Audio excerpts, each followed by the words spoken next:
Assalamualaikum warahmatullahi wabarakatuh. Salam sejahtera untuk kita semua.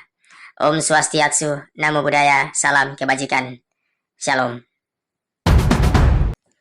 Penyuluh agama 99% mempersembahkan 8 penyebab kegagalan dalam tes seleksi CPNS dan P3K. Proses seleksi calon pegawai negeri sipil CPNS dan PPPK adalah suatu tahapan yang sangat kompetitif dan memiliki tingkat kesulitan yang tinggi. Kamu harus tahu saat tes CPNS atau PPPK diperlukan pemahaman keilmuan pada komposisi atau kuota yang diperlukan. Ada beberapa hal yang seringkali menjadi penyebab kegagalan dalam tes CPNS.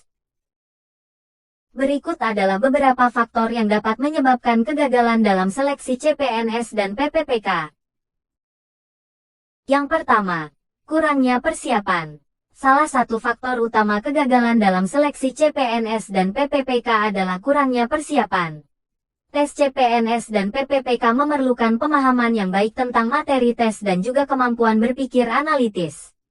Tidak melakukan persiapan yang cukup akan membuat Anda kesulitan dalam menghadapi tes. Yang kedua, kurangnya pemahaman tentang materi tes. Tes CPNS dan PPPK mencakup berbagai mata pelajaran, seperti pengetahuan umum, pengetahuan khusus, dan tes kompetensi bidang. Jika Anda tidak memahami materi yang diuji dengan baik, Anda akan kesulitan menjawab pertanyaan dengan benar. Yang ketiga, kurangnya latihan soal. Salah satu cara terbaik untuk mempersiapkan diri untuk tes CPNS adalah dengan berlatih soal-soal ujian sebanyak mungkin. Latihan ini membantu Anda familiar dengan format tes dan meningkatkan kemampuan menjawab pertanyaan dengan cepat dan tepat. Yang keempat, tidak memahami kebijakan dan prosedur seleksi. CPNS dan PPPK memiliki prosedur seleksi yang rumit, termasuk persyaratan administrasi dan tahapan seleksi lainnya. Salah satu alasan umum kegagalan adalah ketidakpahaman terhadap aturan dan prosedur tersebut. Yang kelima, kurangnya skill komunikasi. Beberapa tahap seleksi CPNS dan PPPK melibatkan wawancara atau ujian tertulis yang menguji kemampuan komunikasi dan berpikir kritis. Kurangnya kemampuan ini dapat menyebabkan kegagalan dalam tahap tersebut. Yang keenam, kesehatan fisik dan mental. Kondisi kesehatan fisik dan mental yang buruk dapat mengganggu performa dalam seleksi CPNS dan PPPK.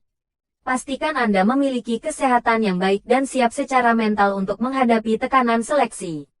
Yang ketujuh, persaingan yang ketat. Banyak daerah memiliki jumlah pelamar yang jauh lebih banyak dibandingkan dengan jumlah lowongan yang tersedia. Persaingan yang ketat ini dapat membuat banyak pelamar yang berkualifikasi juga mengalami kegagalan. Yang kedelapan, kurangnya informasi. Kurangnya akses kepada informasi terbaru tentang CPNS dan PPPK seperti pengumuman lowongan dan perubahan aturan seleksi, juga dapat mengakibatkan kegagalan. Penting untuk diingat bahwa proses seleksi CPNS dan PPPK dapat berbeda-beda di berbagai daerah dan waktu. Untuk meningkatkan peluang Anda perlu melakukan persiapan yang baik, memahami persyaratan dan aturan seleksi, serta menjaga kesehatan fisik dan mental Anda selama proses seleksi berlangsung. Terima kasih. Semoga bermanfaat.